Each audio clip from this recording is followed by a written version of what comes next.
From Hollywood, it's time now for... Johnny Dollar.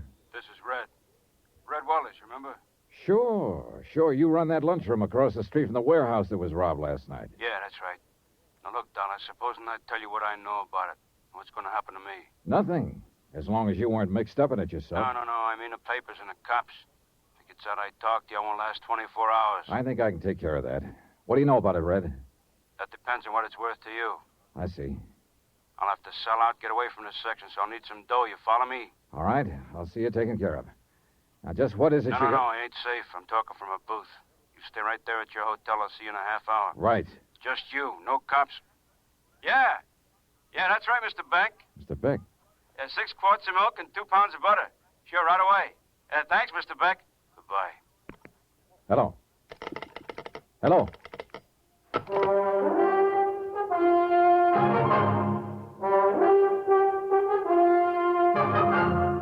Tonight and every weekday night, Bob Bailey in the transcribed adventures of the man with the action-packed expense account, America's fabulous freelance insurance investigator. Yours truly, Johnny Dollar.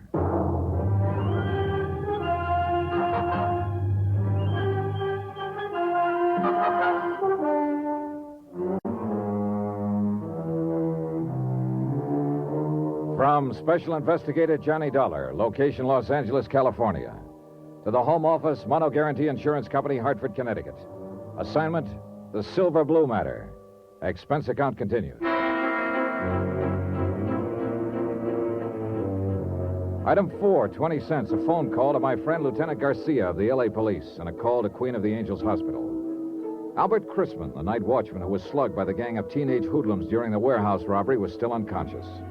And Chrisman, unless Red Weller was ready to talk now, was the only lead I had toward finding $100,000 worth of silver blue mink coats.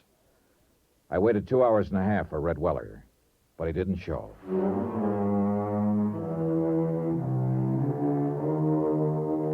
Item 5, $2.85, taxi to the warehouse district at the south end of the railroad yards. It was night by now, and the area was almost deserted. A lost, lonely district, shabby and worn even in the softening darkness, and haunted now by fear.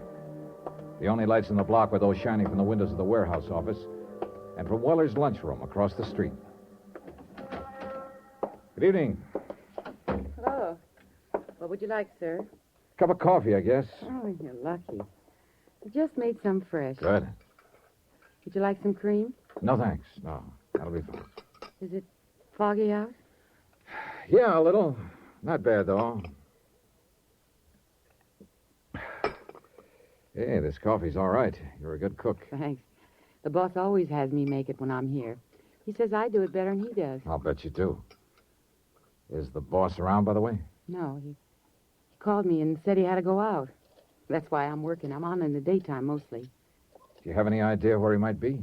No, he had to go somewhere, I guess. What'd you want to see him about? He wanted to see me. Do you know where he lives? Well, he's got an apartment over on Marina. It's about 8 blocks from here. Think he'd be there?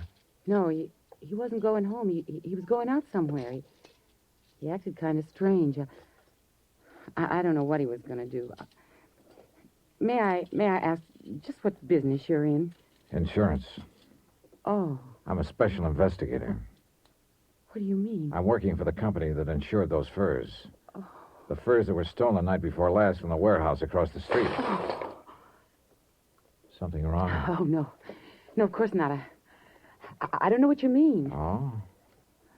Can I help you gather up that silverware? Oh, no, that's all right. I don't know what happened. Just careless, I guess. Yeah. Do you live around here somewhere? Well, yes, on Dalton, 3 blocks up. What's your name? Carla Monte. Why are you asking? How long have you worked here, Carla? About a year. Do many teenagers hang out here? What do you mean? Kids, 17, 18, 19. Do many of them come in here for coffee, hamburgers? Well, sometimes, yeah. I've never noticed much. Know any of them? No. I don't know any of their names. Are you sure? I don't ask them their names. Did I ask you your name? It's Dollar, Johnny Dollar. Well, I still didn't ask you. If you want to tell me your... What are you scared of, Carla? Nothing. I'm not scared. You're not? Of course not. Why would I be scared? For the same reason your boss is, Red Weller. He was scared when he talked to me this afternoon and when he phoned me later. I don't know what you're talking about. Oh, yes, you do. That's why he didn't come to my hotel. He was afraid to. And why did you drop that silverware when I told you who I am? Because you're scared half to death. No. What's the matter with you people down here? What are you doing, crawling into a hole because a half-grown gang of hoodlums starts throwing their weight around? You don't understand. Then suppose you tell me about it. Do you think that's any kind of an answer in the long run? To pull the covers up over your eyes and let them do as they please and just keep hoping they'll leave you alone? All you're doing is making things worse. Oh, you don't know how it is. You don't have to live here. No, I don't have to live here, but I know how it is. Because I've seen it in other places where the mobs manage to take over. And if you let it happen here, then you'll really have something to be scared of. Maybe they've already taken over. Oh, a bunch of kids with a gripe on running in packs so they feel safe? Is that the kind of mob you mean, Carla? No. They're not a mob yet, but they will be if they're not stopped. It seems to me you'd have some sense of responsibility to them, if nobody else. Maybe if other people had a sense of responsibility, kids wouldn't have to grow up in a place like this. Have you ever thought of that, Mr. Dollar? Yeah, I've thought of it. But it doesn't hold water. Well, you'd think so if you lived here. All right, so it's a slum district. And sure, these kids start out with a strike on them. But that's a pretty weak excuse for joining up at criminal bands and terrorizing a whole neighborhood, for slugging people and looting warehouses. Yes, I know. Most of them find other answers. It's only a small minority that turns to crime. But if you let them get away with it, others will join them and they'll grow until finally it's too late. Well, Carla? Still nothing to tell me? I can't. I just can't. I see. Well, there's a quarter for the coffee. Keep the change. Good night, Carla. Wait, Yeah? Mr. Dollar. Suppose I knew someone who might be able to help you. I mean, who might know something about the robbery. Innocently, of course.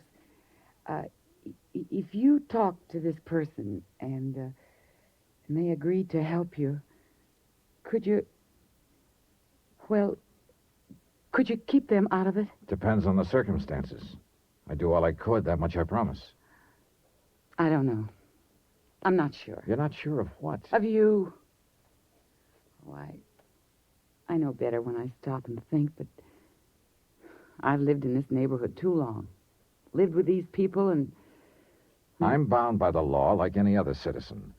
And I won't break it to help somebody cover up a criminal act. But I figure it's up to me sometimes to decide whether a thing is a criminal act. And if a person seems to deserve it, well, I can be pretty lenient. You promise? What you just said? Yes, I promise. I've got to trust you.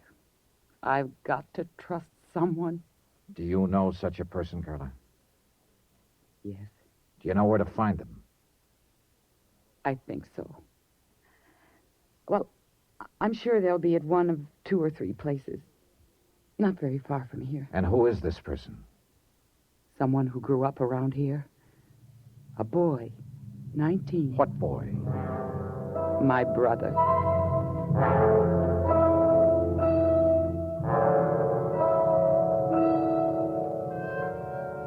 Expense account item 7, $2.70, taxi. We went first to Carla's apartment where she lived with her brother, but there was no one there. Then we checked out a drive-in a few blocks away, a teenage hangout. No luck. Finally, we tried a pool hall down south of the yards, just off Alameda Street. It was our last hope. I know he comes here. It's not a good place for him, but a lot of the other kids do, too.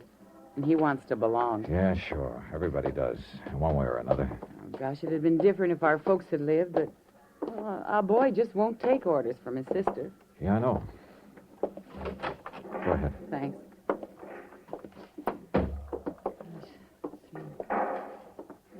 Well, if he's not here, then I just don't know where he... Oh, wait. There he is. Down near the corner. The one with the dark curly hair. All right, come on. Take it easy. Just tell him I'm a friend of yours and you want to talk to him. We'll get him off to one side. Oh, whatever you say. Eddie. Yeah? Oh, What are you doing here, Carla? Eddie, this is Mr. Dollar, a friend of mine. I wonder if we could talk to you for a moment. What about? Well, You know better than to come in a joint like this. But I want to talk to you, Eddie. Well, you can talk to me at home. Now, go on, get her out of here, will you, mister? It might be a good idea if you listen to her first. I thought it was her that wanted to talk to me. Go on, get her out of here. All right. If you'll go with us. What for? I like it here. It's a nice place. Yeah?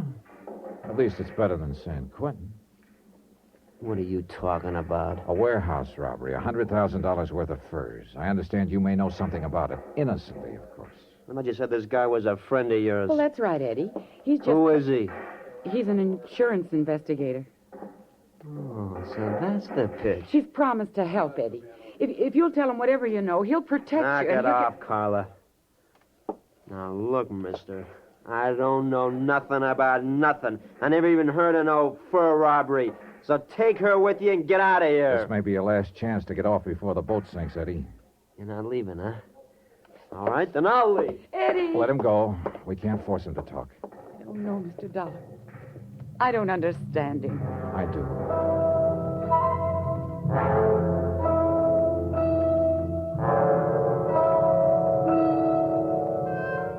Item 8, 10 cents. Phone call from the pool hall to Lieutenant Garcia at police headquarters. He said there was no change in Albert Chrisman's condition yet. He was still holding on, and he still hadn't talked. But there had been another new development, a big one. And when I joined Carla in the taxi outside, she knew it by the look on my face.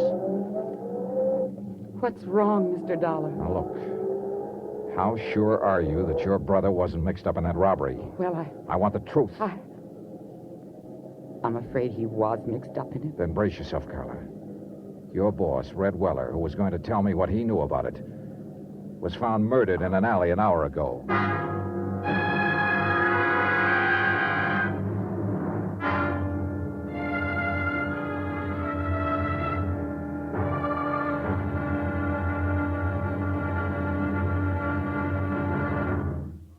Now, here's our star to tell you about tomorrow's intriguing episode of this week's story. Tomorrow, a lonely, broken-hearted girl, a blood-stained shirt, and a fight with a cornered rat. Join us, won't you? Yours truly, Johnny Dollar.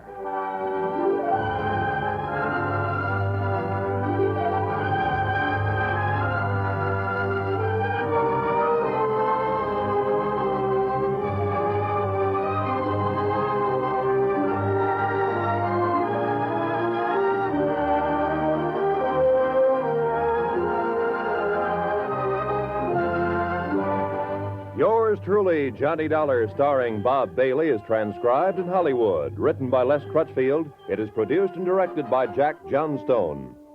Be sure to join us tomorrow night, same time and station, for the next exciting episode of Yours truly, Johnny Dollar. Roy Rowan speaking.